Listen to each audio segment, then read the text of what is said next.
know what, Tate's right. And then the question is, are you actually going to do something about it?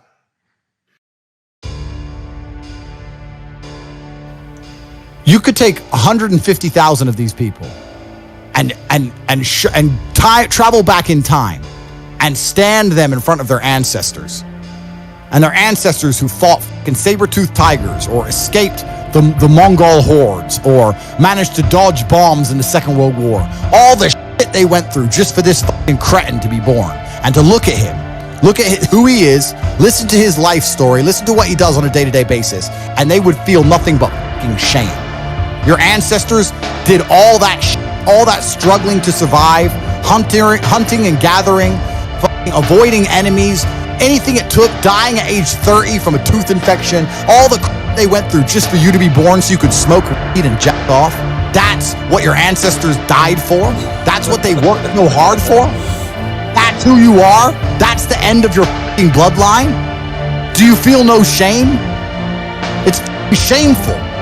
My ancestors will look at me and think everything we went through was fucking worth it.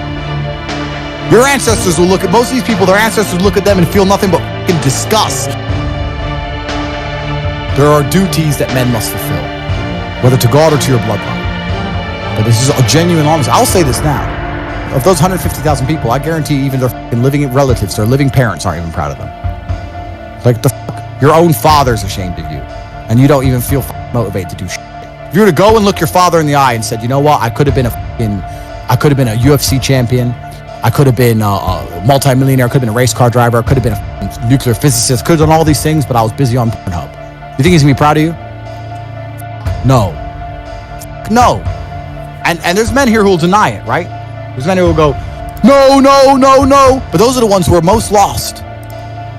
It's the denial that's going to hold you back the most. The people who go, yes, I'm wasting my potential. Those are the ones who have potential. The ones who stand up and go, I am wasting my potential. I could be anything and I am not that yet. They have a chance. The men who go, well, no, actually, I'm fine. They're inside the matrix, fully slave-minded. They're a waste of time. But if you sit there and go, you know what? Yeah, I am wasting my potential. Yes, I can be more than I am. Even if I'm already great, I can be better. As good as I am, I still push myself to the limit every single day. I have every single thing a man could possibly want. I'm still pushing myself. This is your prerogative as a man. But you need to be instilled with a sense of duty to your bloodline. You must want it. You need to want it deep inside your soul. I can't die as anything less than emperor. It's my destiny.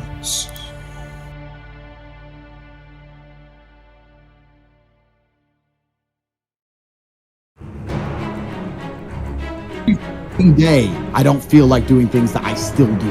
It's called discipline. It's called being a man. It's not about feeling like doing it. If you only do things you feel like doing, you know what you end up doing? What? You end up sitting around with a belly, drinking soya latte bullshit. That's what you end up doing if you only do what you feel like doing. You have to wake up and say, I don't feel like training, but I must train. You need to do what you're supposed to do, not what you feel like doing. That's the difference between a man and a child. You do not become a man doing what you feel like doing. You become a man doing what you're supposed to do. The men on the Titanic didn't feel like dying that day. It's your duty. It is your duty to not be a fat piece of shit. That's honor. I have honor to my last name and to my ancestry. It would be disgusting for them all to have fought saber-toothed tigers so I can wake my lazy ass up, off all day, and ask on YouTube how I can stop being a loser. You understand where I'm coming from? No, 100%. So this is down to you, my friend. And listen, you may feel fired up for 10 minutes after this little talk, but you're not going to feel fired up forever. You need to put systems in place. You need to get discipline. And like Justin says, you need to get an atmosphere of people around you who are going to keep you accountable and not make it easy for you to continue to be a nobody. And then you're going to fix your life. Otherwise, you're going to stay a nobody. Everyone has a dream, but not many people have a plan.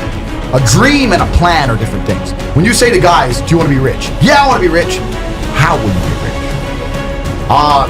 One day, when the comes in. So you can have a dream with no plan. When's the last time something fantastic has ever happened on accident?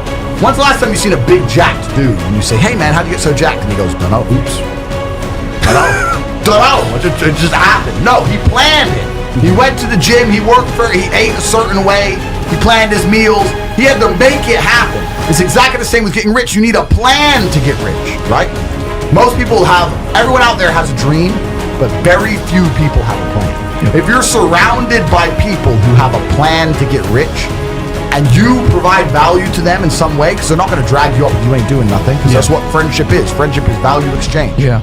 If you provide value to them, sooner or later you're going to begin to make money. Let me tell you the fact, number one facet of a G mindset. Your life is never going to be worse if you walk through the world believing you are the man. You wake up and look in the mirror and go, I'm the man. I am the man. There's no one on this planet who can do shit I couldn't do if I put my mind to it. I don't give a how good you are at piano. If I decide to play piano, I would be better than you at piano.